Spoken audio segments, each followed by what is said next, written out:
people want to work for a growing company. And if you're reinvesting in a growing industry, you're going to grow as a company. And growth creates opportunities for people. If a company is in an industry that's flat and it's not growing, you really got to wait for somebody to retire or for opportunities to come. But we've always been able to provide that. And our mission statement starts with ISCO exists because to provide long-term opportunities for members of the ISCO team. And the only way to do that is growth.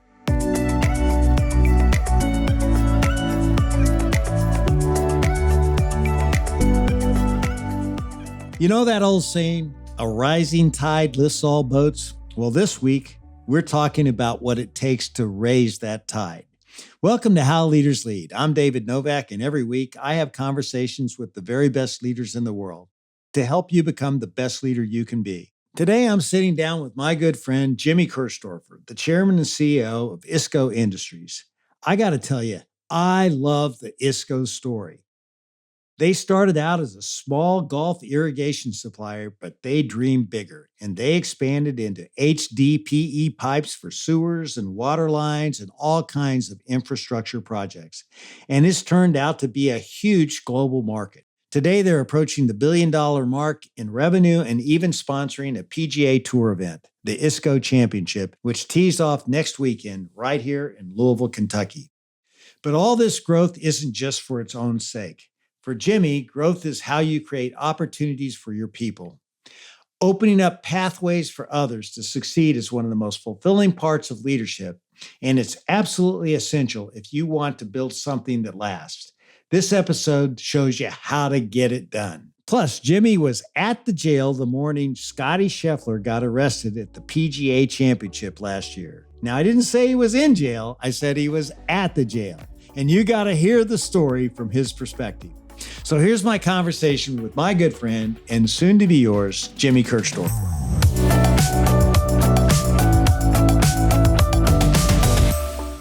You know, Jimmy, I know you're a huge golfer, and you got the ISCO tournament coming up, which you sponsor. You're also the co-owner of Valhalla. But I have to tell you, one of the things I know that really distinguishes you is you're one of the only guys I know that's actually been the top play on SportsCenter. Can you tell us that story? Actually, yeah, that's my fun fact. I say a lot. I've been on SportsCenter. I was playing the American Express Pro-Am out in Palm Springs and hit the shot of my life, made a hole-in-one, and just so happened to pick a good time to do it because there were cameras filming. So, and I have that forever. I actually watch it sometimes, David, on my phone. And the ball goes in every time. I had this dream one time it lipped out. But That was a shot of my life, and it happened to be on video. I'm going to get more into what you're doing in the world of golf, which is considerable. But I want to hone in on how you get to do so much in the world of golf because you've had so much success. You're the chairman and CEO of ISCO. Just give us a snapshot of ISCO and the business that you're in. Yeah, ISCO was started in 1962, actually as irrigation supply company. My father started it as a golf irrigation company. We sold sprinklers, actually sold sprinklers for lawns as well. And it grew. My brother and I got involved and bought it in the 90s and actually changed it to ISCO because irrigation supply really didn't encompass everything that we did. We changed it to ISCO, focused more on HDPE piping. My father thought I would love the irrigation side of it, the golf side of it, but ended up focusing more that we could scale on the HDPE piping. And today we have almost 900 people. And ISCO's been an incredible success story that very few people know about. You're one of the most successful family businesses in our country. You start this business and it's the $12 million in revenue, and now you're approaching $1 billion. What was the key to really taking this business, which was so small, and turning it into this, category leader? We started off as, golf irrigation. I think it was the moment that we were able to change. We saw a product that we could scale. The golf irrigation was just in Kentucky. And I remember, it's kind of an interesting recognition story. I remember one year we had a phenomenal year. We probably sold 80 or 90% market share in Kentucky for irrigation. And we thought that was a big deal. I went to the national trade show thinking, hey, we're kind of hot stuff here. Look what we've done in irrigation. And I got there and we didn't get a sniff. No one even recognized us. This California, Texas, Florida, all these irrigation companies that were so much bigger. And then I realized, even though I love the golf side of the business, the sprinklers, we needed to really kind of got out of the sprinkler side of the business and focused on this new technology, this kind of newer product in the market called high density polyethylene pipe. So that was allowed us to scale the business and really be something. We found something we can be good at. And that's something I tell a lot of young people that come and talk to me. You know, I have kids in their 20s and sometimes their friends will ask me is, I'm not a big believer in the do what you love thing that a lot of people tells them. I'm a big believer in do what you're good at. Find something you can be really great at, top 1% in the world, top 5% or whatever, and focus on that. Because that's a good example. I loved golf and we were in that business. And now we sell pipe for landfills, for water lines, sewer lines, power plants, industrial lines, gas distribution all around the world. Well, that's incredible, but you're also in a very competitive category. You talked about going to that trade show and you saw all these irrigation companies there that were much bigger. How have you become the market leader? What do you think was the pivot point that really took you to the point where you can have the kind of business you have today? Well, it was, we were very small at the time and we were just we saw that we could scale, that the business hadn't been consolidated and there was no one really doing it all around the country. We were just one location. Some reason, somehow we were able to attract really good people and retain them. And it was my first job out of school. So I don't really know what we were doing magical because I hadn't really worked somewhere else. But people believed in our cause. They believed in the growth story that we had. They believed in our mission statement about providing opportunities for people. And we got great people and gave them the opportunity and we just ran with it. You still have a real competitive issue out there. And, one of the things that, as I've done my research on your company is that you branded your product. You created a brand around something that is typically generic.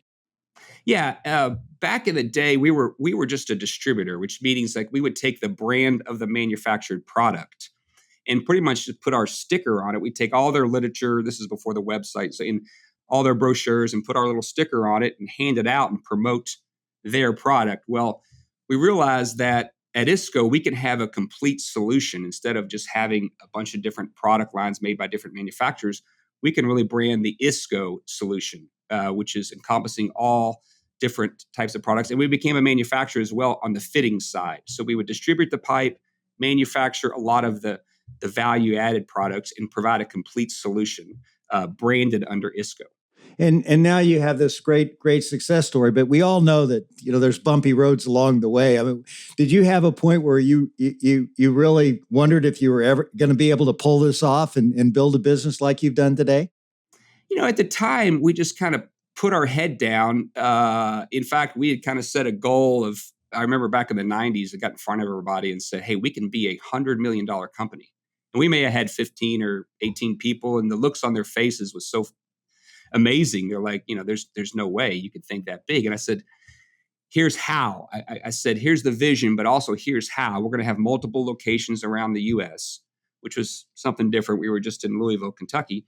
We're going to be doing business around the world. We're going to have expertise. We're going to start manufacturing and going that way. And we really just had our head down and we're working. And kind of when we hit that goal, I don't even think we really realized it till somebody kind of said, hey, we're there. Because we had just had our head down, just kind of doing the work and enjoying the journey rather than just trying to get to the end there. But yeah, there was tough times. I remember the tech, I guess crash kind of in at the end of 2001, 2 in that time frame, which a lot of pipe was being used for that. That kind of changed the industry.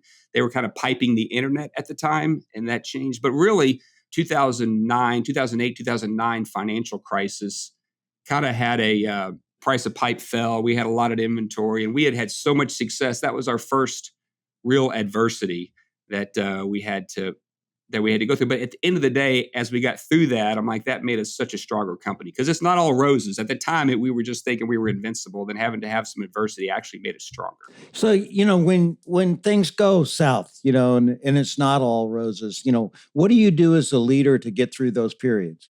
I think people are watching you very closely. They're watching the look on your face. Are you concerned? And the worst thing you can do is walk around and seem concerned. Which was hard. I think I had to keep that to myself, not in front of the other people, but remain positive and optimistic and remind them that we are in this for the long haul.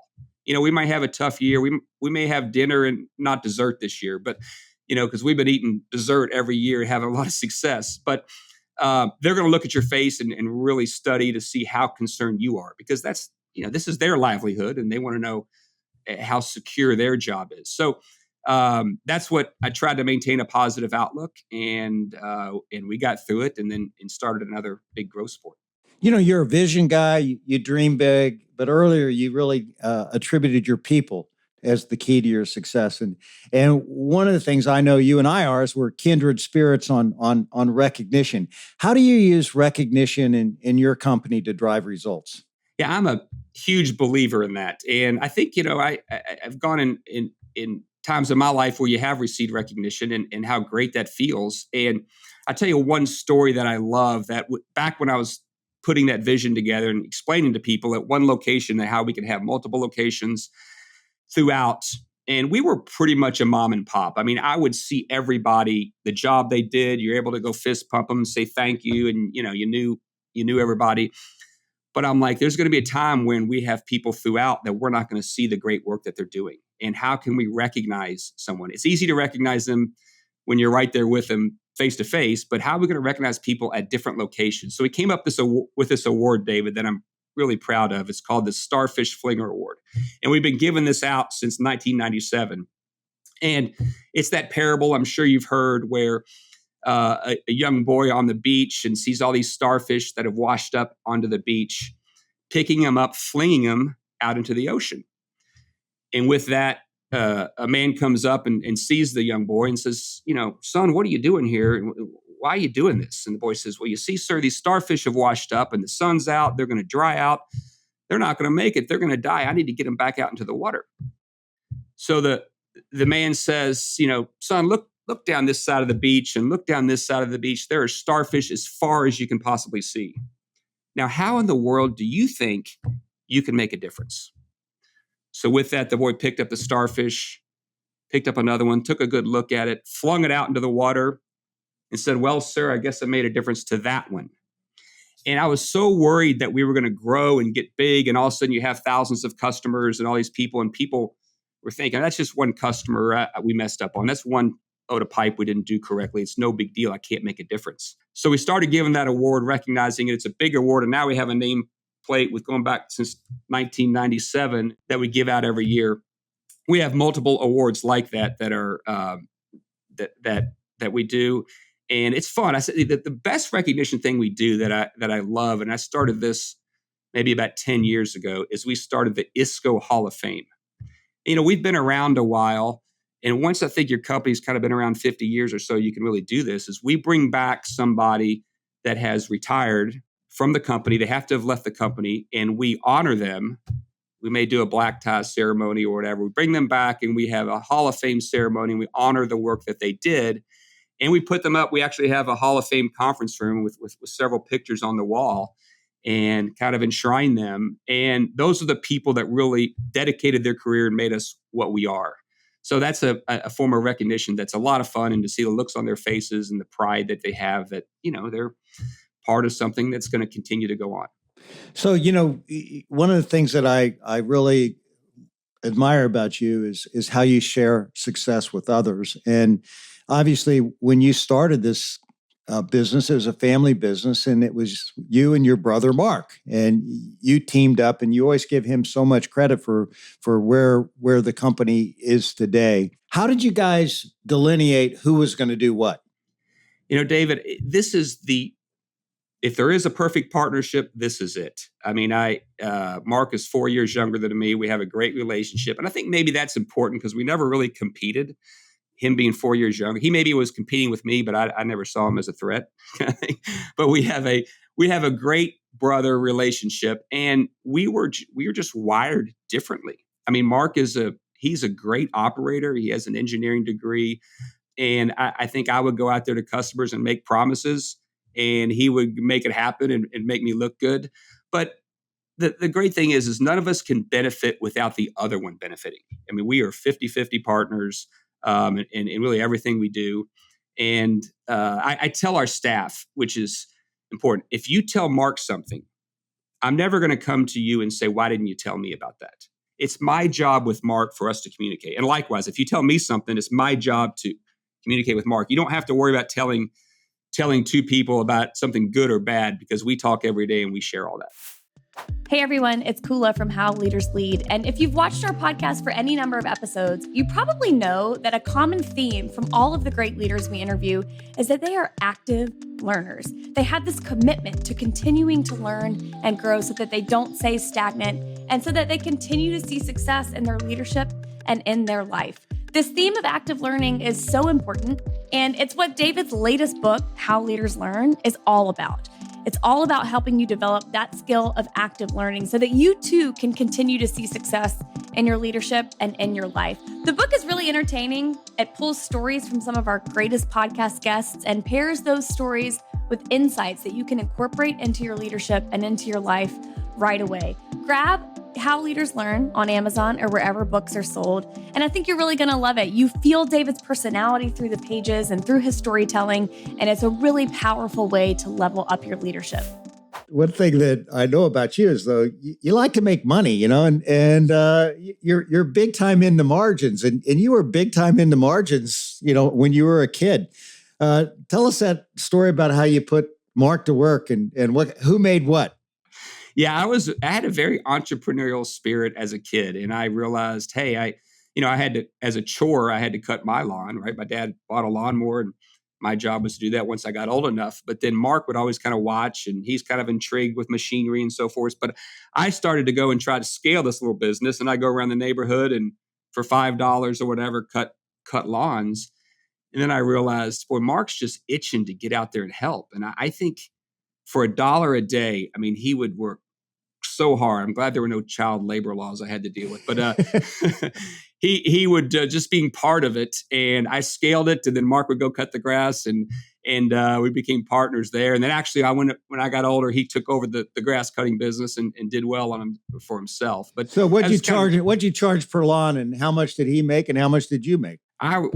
He just got a flat fee for, I kind of owned the business kind of thing. And of course he was 4 years younger. You got to remember that. So you got to pick on your little brother, right? That's kind of the thing. But I would charge like $3 or $4. I remember trying to negotiate this. I was like, I hope I can get $4 from this lady.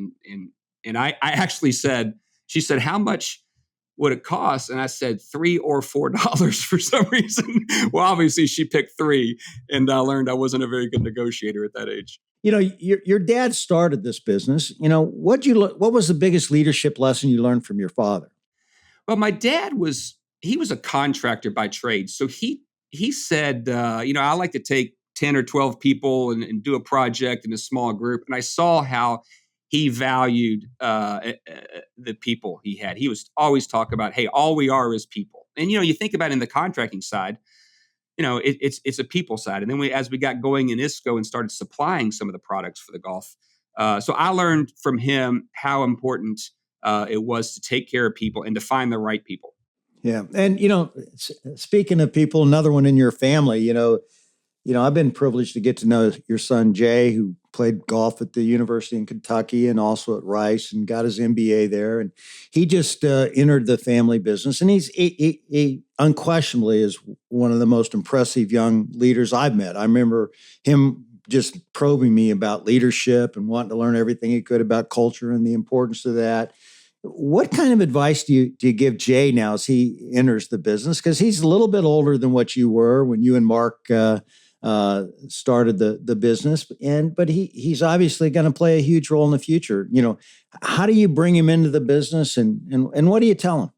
he's coming into an entirely different business than my brother and I have. And he even said, we talked about it. Hey, do you want to go work somewhere else first? And he said, no, I want to be around you and Mark and learn as much as I can while you guys are still active. I mean, Jay wants to do every part of the business. He started working in the plant, and we have some excellent, it's a very important part of our business. It's the value added. So he started there. We have some excellent pipe welders. He want to learn from them. And, get around to different parts of the business and we've been transparent. We are training Jay to someday own and run the business. So we tell everybody that it's not going to be a surprise.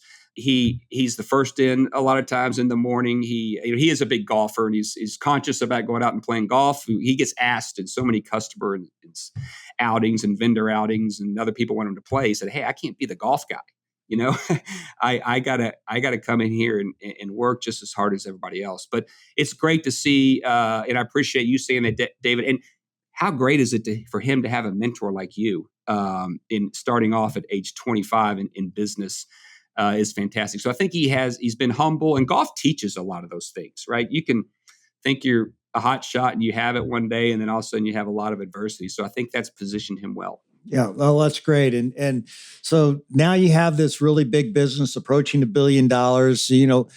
What's your vision for the future? Well, I think we have the vision now is called the $1 billion baby. And after we always kind of have visions, and we set them to numbers, but that doesn't really mean anything, the numbers. And I said baby because I said, when we get there, that's not a destination. I think we'll still be a baby. I think we'll still be in the early life cycle of our product in our businesses. So, I think it's just growth is the important thing at ISCO. And I think people want to work for a growing company. And like I said, I tell a lot of young people that, really the most simple, as they're trying to start their career, get into an industry that is growing, get with a business that is reinvesting, and get with a business that's thinking long-term. If you do those three things, it's should be a great place to work as long as they have a good culture. But a growing industry, a business is reinvesting. If you're reinvesting in a growing industry, you're going to grow as a company. And growth creates opportunities for people. If a company is in an industry that's flat and it's not growing, you really got to wait for somebody to retire or for opportunities to come. But we've always been able to provide that. And our mission statement starts with ISCO exists because to provide long-term opportunities for members of the ISCO team. And the only way to do that is growth. So growth is part of it. Mark and I reinvest back in the business. It's hard to ask somebody to grow when you're not reinvesting in it. How do you reinvest in your people? You have to provide people opportunity. And when they succeed, it's not on us, it's them. And if they fail, it's on them. So we do a lot of training. We do a lot of recognition, different types of things, and a lot of mentorships.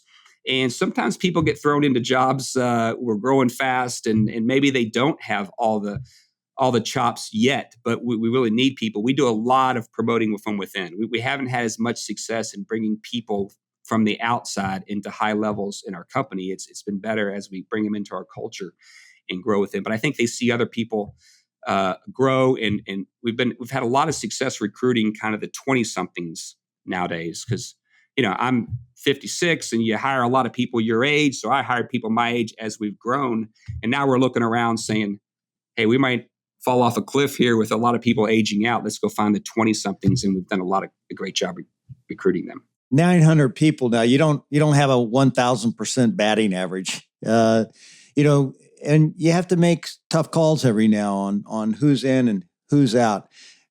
Share with us a story of the most difficult management challenge you ever had with a person and how you dealt with it. That's a great story. Yes, we believe in failing fast, and I tell our people, the managers that are hiring people, you're not gonna bat 1,000. You're gonna have some people that don't work out or don't live up to how you thought they would in the interview. So I'm never gonna get upset if you fail fast. If you keep that person for a long time, they don't fit our culture. That's the problem. And I've fallen into that, or had people. We have a big thing called psychological safety. Like when you get into a room, and I have it with our executive team, you want to feel safe, and not that someone's judging you, or not that somebody's trying to get your job, or, we don't want people competing with others to try and get a job. But I've had people that, I remember one person that when he would miss one of these meetings, the psychological safety went way up in the room. People were more open, more vulnerable. And then I realized when he's in the meetings, wow, everybody kind of shuts down. So those are always tough calls, especially when people have been with you for a while. And but I think it's the culture is the main thing. If they work hard and they meet your culture and they believe in the long term, what we're trying to create, we normally can make it work. Yeah, and how do you communicate with your team on a regular basis? It's easier nowadays, I think, with video and that things that you can do. I try and be extremely visible. We have our headquarters. We have everybody on one floor. So we found a building with 40,000 square feet where we can have everybody on one floor, and it's easy to walk. I call management by walking around and hopefully see people face to face. I have a newsletter every month where we highlight a lot of the great things going. And I kind of write a synopsis letter about the business. And we have a big yearly meeting where we give the awards. We do a lot of skits. We make fun of ourselves. And, it is more difficult when you have so many facilities around the country. You can't physically get to them all. So you got to find ways to do that. And, we have trained great people that have come up through our company that understand our culture, that have really taken over that and within their plant or their organization, and we empower them to do that. And you're a global business. You're not just in the United States. Describe what you think your global opportunity is and how you're attacking that. One of my favorite things is when I go to one of our plants and I see a complex pipe fabrication being made, and I ask them, and they say, well, that's going to the Pacific Rim, or that's going to Australia or whatever. And I'm like, we're making things here with our craftsmanship at ISCO in the US and exporting it. We have 4 facilities in Canada. We used to have some outside the US, but we realized, or outside North America, we realized that our business kind of moves around a lot. So it's easier to make everything here in the US and export it. Yeah. And what's your vision internationally? What do you think you're capable of doing? Yeah, that part of our business has grown every year, and it's easier to market internationally now. I mean, you used to have people, boots on the ground everywhere, and go call in engineers, and with technology and the marketing side, it's easier to reach. So I see that continuing to grow as a percentage of our business every year as people find out about ISCO. And one thing I learned. And I was in Abu Dhabi on a project that we had. And I really wanted to know what is ISCO's brand worldwide? Because it's easy to find out what it is. Why are they buying these products from us? American-made piping products is quality to them. And I loved hearing that. They said, well, we know if this gets made from ISCO and this gets made in the USA versus other parts around the world, we know the quality is going to be great. That's great. And you've built a quality business with quality people. And I know one of your personal passions is golf. And in the last few years, you were the person who led the ownership group to buy Valhalla. Why was it important for you to buy Valhalla, which happens to be in Louisville, Kentucky, and has hosted now 5 major championships? Why was that so important? Well, I'm proud to be a Louisvillian, and golf has done so much. Just like you, I probably wouldn't be sitting here today. You and I played golf out there. That's how we met in the relationship. Junior Bridgeman, Junior and I, and Chess, we played a lot of golf together. So it's an important part of Louisville. It's an important part of Kentucky. It's the course that would bring major championships here. And when the PGA of America decided to sell it, I just couldn't stand the thought of somebody that is not a Louisvillian, not in this community, owning something that is so important to our community. I think people, travel. The brand of Valhalla, as you know, is fantastic, especially outside of Kentucky. People want to come and play it. It's a reason people come to our state to play that. And last year, people watching from all over the world watching the PGA Championship. But having it locally owned and we can control it and know that it's going to reach its full potential was very important to me. And you put together the ownership group, and that bought Valhalla. How do you think about that? There were people that, and you being one of them, and actually Junior Bridgeman and Chess Musselman, that I knew shared that passion for golf and have had a great experience at Valhalla and would be doing it for the right reasons. I'm fortunate ISCO's done well, so you can do these passionate projects that you get very excited about. And I put that group together. I know you remember me calling you saying, David, please come in and I need you. I need your vision. I need you to be a part of this. And it's been one of the joys of my life, really, of coming in and taking a great golf course with a lot of history. I had a Ryder Cup there. We had senior PGAs, like you mentioned, PGA Championships, and putting our kind of Kentucky flair. You came up with the tagline of a unique golf experience, a championship golf experience you can only find in Kentucky. So it's been fun to, we have the horses, the thoroughbred horses out there when you drive in, the white clubhouse, and really make that a place so when you come visit there, you know where you are.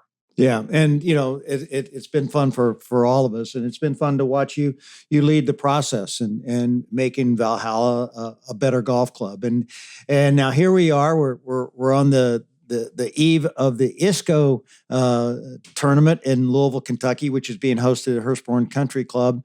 What made you decide to sponsor a PGA event? It's the same kind of thought there. It's hard as we're not and we're not a consumer product, right? I mean, our product is actually buried underground. No one ever sees our product, and no one's going to call up during the show and during the broadcast and buy HDPE pipe. But it was important to me that we have it in this community. Golf in this community has meant a lot to me.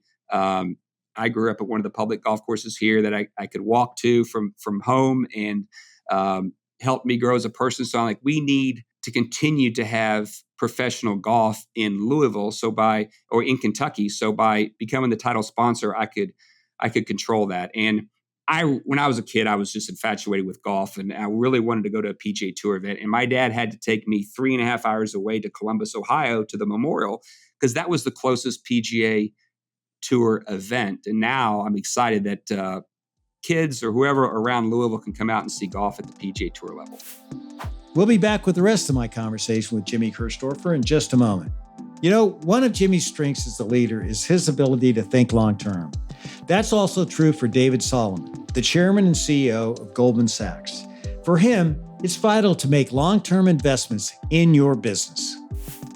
I want our organization to take a long-term approach to solving our clients' needs. And I'm convinced that if you take a long-term approach and you build trust, good things will happen and we'll do just fine. I'm trying to think about it. How can we make these strong businesses over the next decade or two? And look, there's invariably going to be some pressure from investors and the market in the short term. But as long as we're striking the balance right and can show paths to delivering higher returns for our shareholders, I think the market will be accepting of our investments and the overall strengthening of the organization. Go back and listen to my entire conversation with David, which also includes the whole story behind his career as a DJ. It's episode 137 here on How Leaders Lead. I know you're also very passionate about learning from all people and diversity and just believing in people. And one of the things I know you're really pumped up about is that Valhalla in 2028 we have the Solheim Cup. How'd that happen? Well, that was that's a great event. I mean, they call it the biggest event in women's golf, and we had this town. You talk to a lot of people, they say the best sports moment they had was in 2008, the Ryder Cup. We had J.B. Holmes and Katy Perry, Kentuckians there, and the pride that everyone had. So here's a chance that we wanted to have. Women's sports is just taking off. So let's have a women's event and talk to the people there. They came and toured the people with the LPGA and fell in love with Valhalla in the community. And, they said like almost 20% of their visitors are from outside the country for the Solheim Cup. So they thought people would love coming to Kentucky and having the bourbon theme and the horse theme. So I know feel the same way. I'm so excited to have that event, and it's going to be here before we know it. Yeah, it's great to, promote women's sport and, the European team playing the United States team, just like the Ryder Cup. And that event is just going crazy. So I think we might even have more success with that than we had with the PGA tournament. But you know what? the PGA tournament, we set revenue records from this little old town here in Louisville, Kentucky. Yeah, I'm proud of how our community showed up for that. And I know you and Junior and Chess and I, being in this community, were able to go call our friends and say, hey, please support this. And they did. And I saw a lot of smiles on faces that week and how proud our community was to host that. You know, you've mentioned the Valhalla ownership group a couple of times. You mentioned Junior Bridgeman, the late Junior Bridgeman, who just recently passed away. And you know, he was a Coca-Cola bottler, Wendy's franchisee, just, you know, owned Ebony and Jet magazines, you know, this a great entrepreneur. What did you learn from Junior? You know, I know we both learned a lot, and you did a fantastic job at his eulogy describing, you know, Junior was the true definition of a great man, well-rounded. I saw Junior, what he did in his life, how successful he had become. This is post-basketball. He didn't earn a lot in the NBA at that time, you know, back in the 80s. It's not like NBA money now, but what he did with his life then, and he chose Louisville to come here. He has a fantastic family. So a wonderful family man, a businessman, but he is the most humble guy, and I know you'll agree, that I've ever met.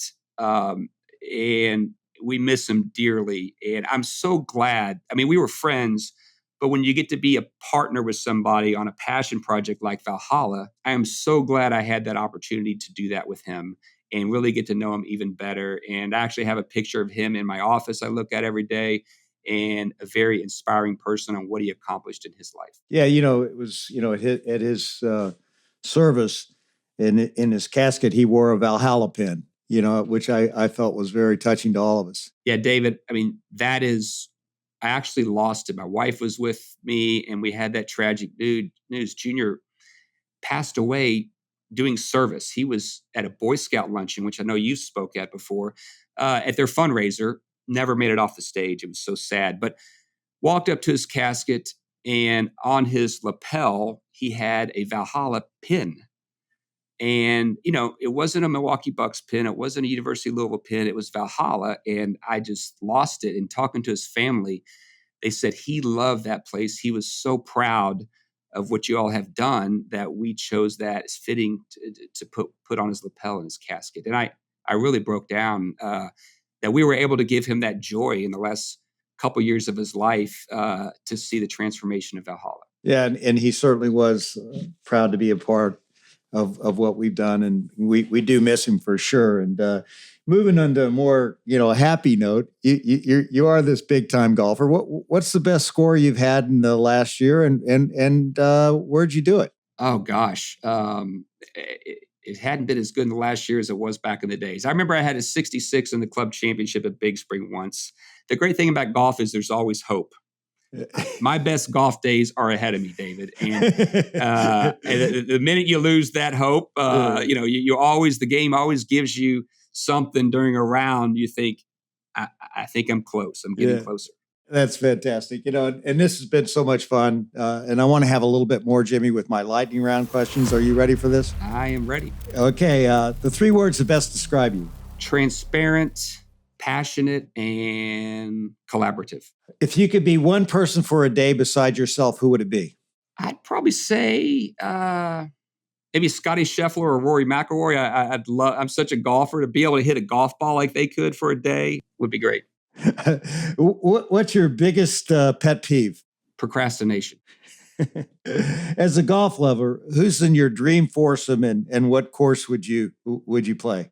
I had probably one of my best golf moments was I played the Old Course, St. Andrews, for the first time with my dad and my brother. My dad's no longer with us, but walking down the first hole at St. Andrews was spiritual to me. So I would probably say now my son, my brother, and my dad. Oh, fantastic. What's your favorite hole at Valhalla? Number 18. Photo finish, we named it, right? You and I had a good time with that. Right. As a Louisville guy, what do you enjoy most about the Kentucky Derby? Definitely to seeing the people and how excited they are to be there. You know, we only watch 2 minutes of actual sport, really. There may be some other races, but you're there all day, and everybody so excited to be there. And everybody has hope that they're going to win the big race. You go around and people, they say, well, I feel really good about my bets and all that. So it's and really showcasing it to people from out of town, I guess, is the best answer. Jimmy, what's the one thing you do just for you? It's kind of meditational for me. I love to practice golf. I would go out there and hit chip shots and I'm kind of meditating, and I don't know if I ever remember even hitting a shot, but I love that. Besides your family, what's your most prized possession? I have a picture of my dad and myself when I was 2.5 years old. My dad teaching me how to play golf. And actually, a reporter came up and took it, and it was in the newspaper. I don't know why, but at the time, I guess they were a short news story. But hey, here's a guy teaching his son to play golf, and I still have that framed in my office. If I turned on the radio in your car, what would I hear? Oh, this is definitely country music. What's something about you that people would not know? Every morning, I'm really into puzzles. I do the Wordle, I do the mini crossword, I do the jumble, just to kind of get my day going. I've known you for a long time, and I didn't know that. So that's fantastic. And so Jimmy, just a few more questions, and we'll wrap this up. You have a tremendous wife in Dana, 2 incredible kids in Jay and Emma. How do you bring your personal leadership home? I think I am. Thank you for saying that, and that's the greatest compliment I could get. Is I am blessed with a great family. It started with Dana. The biggest decision, I tell people, the biggest decision you'll make in your life is choosing your mate and your lifelong partner. And I somehow lucked into something great there with Dana. But I remember, and it was Jay and Emma. I'm incredibly proud of them. But I remember when they were first, we found out Jay was coming in, 25 years ago. And I was really nervous about it. I wanted to be a great parent. And Dana and I read books about it. But I realized that the best thing you can do for your kids is give them opportunity. That's the only thing you can do is give them opportunity. And it's kind of like in business, the same kind of thing. When you bring people on, it's like, we can give you opportunity, but we can't make you successful. So, with education and so forth, but it's been up to them. But the 4 of us have great times. We've had great adventures together, taking trips, and I'm incredibly proud of them. Yeah. And, we've mentioned Jay. What's Emma into these days? Oh, Emma, they say Emma's personality is a lot like mine, is what people say, but she's working. She moved to, she's in Charleston working for a company called Mom Water, doing a lot of marketing and promotion, social media. And Emma is always a gatherer of people. She's always been a people person and been around them. And it's fun to watch her. It's fun to watch all your kids, kind of get into the real world and find their way. And Dana, you've been married for a long time to Dana. How do you guys make the business partnership work? It's been great.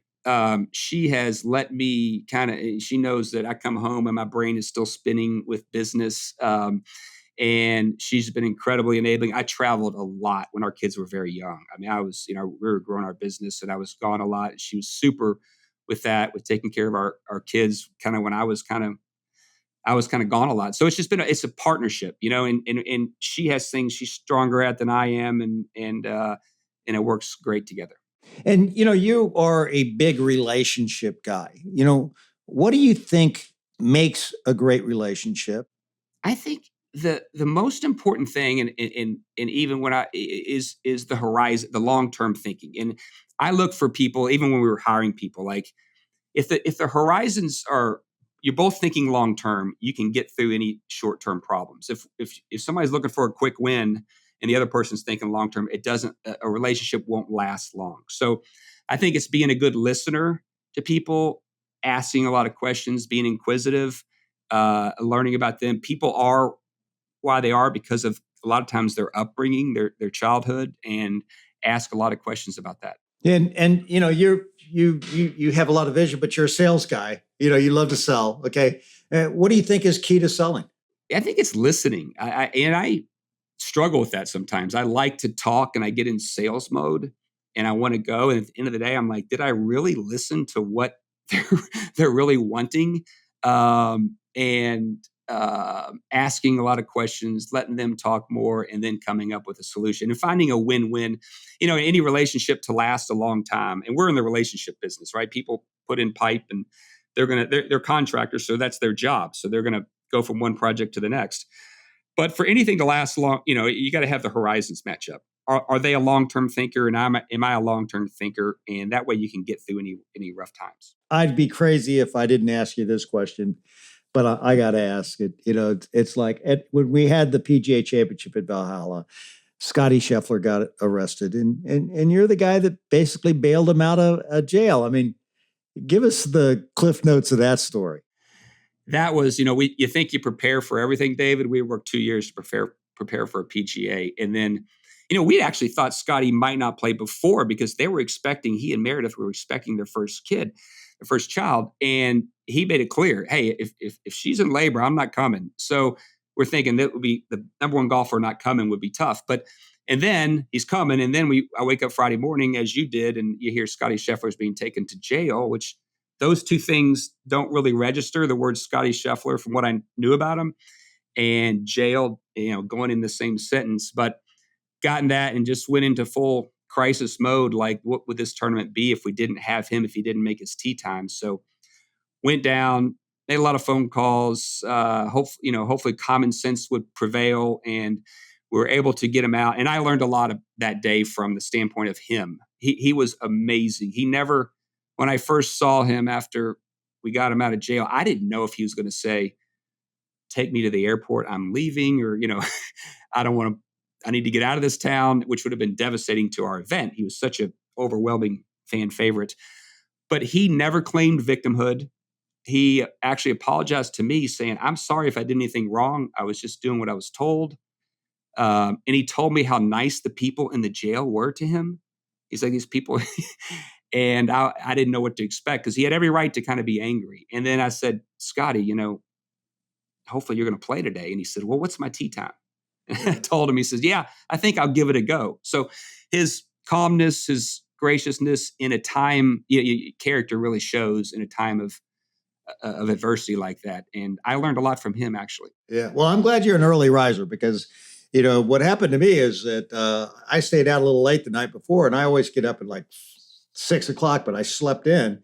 And I go to my phone, as I always do, and there's a text from Randy Smith, his coach, saying, David, I need a lawyer for Scottie Scheffler. And I go, oh, my God, what has happened, And thank God you were there, and Mayor Greenberg and you teamed up, and we got him out in time for his tee-off time, and he birdied the first hole and had a very great round. But thank goodness for Louisville. It would have been a big blemish on Louisville if you wouldn't have been able to pull that off. And so hats off to you on that one. Last question here, Jimmy. What's the one piece of advice you'd give to aspiring leaders? I get asked a lot by young people, just starting their career. And I would say, I'm not a big believer in do what you love. People tell them that. I'm going to say, find what you're good at.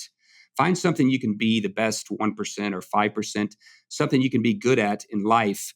And you know what? You're going to end up loving it. If you show up every day and you're good at it, you're going to end up loving it. Jimmy, thanks so much for just being on this podcast and having this conversation. And I wish you all the success in the world with the ISCO tournament, more importantly, with your business and with your family. And I hope you get a lot more top 10 Sports Center appearances. Yep. Well, David, thank you for having me. You've been a great mentor to me. I love what you're doing with this podcast and your noble mission of really trying to make the world a better place by helping educate people and making better leaders. And leadership is probably definitely underrated in this world nowadays, and especially in times of great change. You need leaders. So thank you for what you're doing on helping educate leaders. All right, great. See you on the golf course.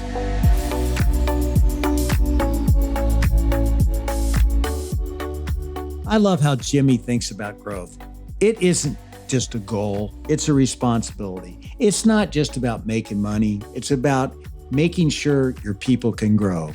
Because when your business grows, it creates opportunities to serve more customers, of course, but also to open up pathways and possibilities for your team, to help them improve their careers and their lives. That's a powerful thing. And without a doubt, it's one of the most fulfilling parts of leadership. Plus, who doesn't want to work for a company that's reinvesting in its growth and its people? It's a smart way to build a great culture with great talent, and clearly, it's working at ISCO. So here's your challenge this week. Take a step back and ask yourself, is the growth you're creating also creating opportunity for others? If not, what might need to shift? Because at the end of the day, great leadership is about building something bigger than yourself and bringing people along with you. So do you want to know how leaders lead? What we learned today is that great leaders grow the business so their people can grow with it. Coming up next on How Leaders Lead is Sharon Price John, CEO of Build-A-Bear. So be sure you subscribe on YouTube or wherever you get your podcasts so you don't miss it. Thanks again for tuning in to another episode of How Leaders Lead, where every Thursday you get to listen in while I interview some of the very best leaders in the world. I make it a point to give you something simple on each episode that you can apply to your business so that you will become the best leader that you can be.